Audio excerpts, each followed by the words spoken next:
Good morning, my dear brothers and sisters. Have you experienced that being enthusiastic about something, you are so excited to do something, and then your superior will say no, or your parents will say no, or your spouse will say no? It's kind of frustrating, right? Meron kang gustong-gustong gawin, pero hindi ka pinayagan. Gustong-gusto mo mong lumabas ng kasama ng mga barkada mo, pero sabi ng nanay mo, hindi. Dito ka lang. That must have been the experience of Paul. Saint Paul in the first reading was very excited. He wanted to reach as many places as possible to preach on Jesus Christ. But twice in the first reading, God said no.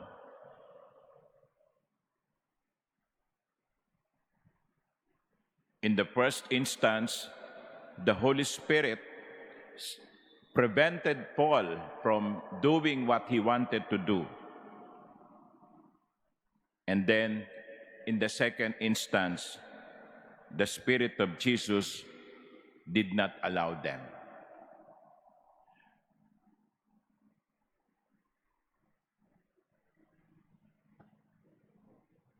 How many times have we experienced the same? We prayed for something, we asked for something, and the Lord apparently said, no, not here, not now.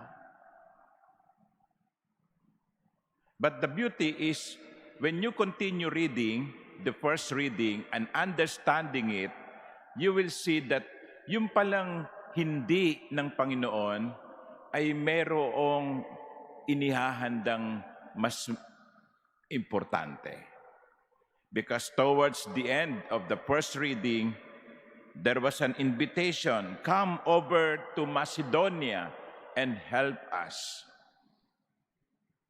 Hindi pala siya para doon sa gusto niya.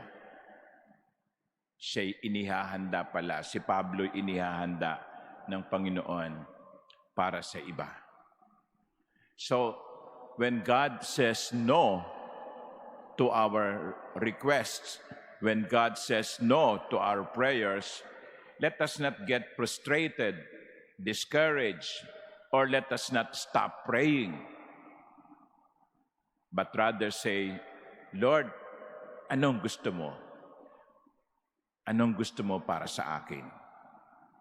Kasi kung ayaw mo ibigay ito sa akin, kung ayaw mong hingin, ayaw mong ipagkaloob ang aking hinihingi, naniniwala ako na meron kang inihahandang mas mainam para sa akin.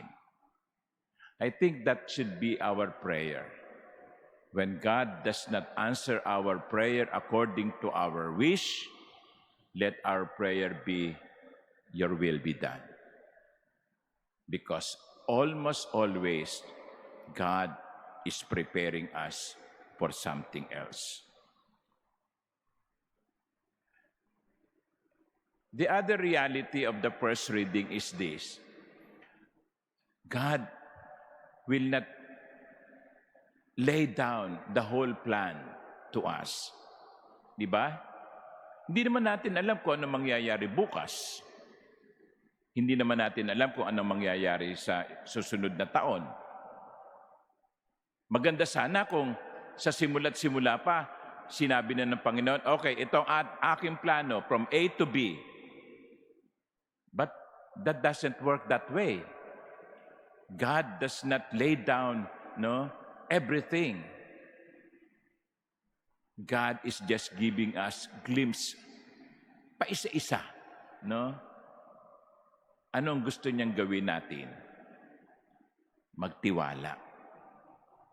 Magtiwala na ang lahat ay bahagi ng isang mas magandang plano.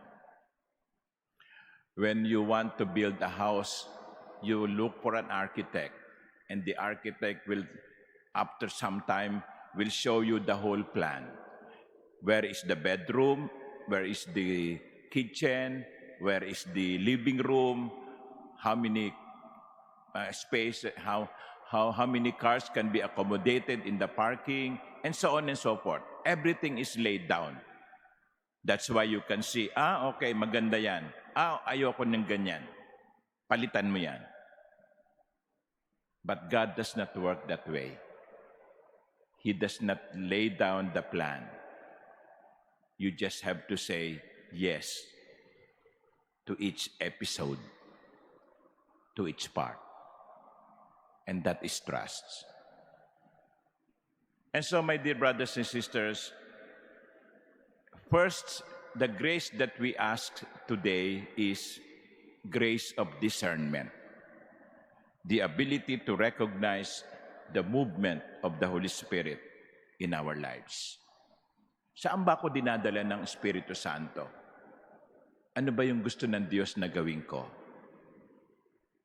Hilingin natin sa Panginoon na magkaroon tayo ng kakayanan na kilatisin kung paano kumikilos ang Diyos sa ating buhay. At pangalawa, ang hilingin natin sa Panginoon na magtiwala tayo sa Kanya. Bigyan tayo ng pananalig na ang lahat ay mauuwi sa mabuti. You know, like Mary, today, Saturday also, like Mary, she did not understand everything. She did not understand the whole plan of God. But in the end, she would always say, "Fiat, be it done unto me." Let us pray to the Blessed Mother that we may be like her in her openness and trust. Amen.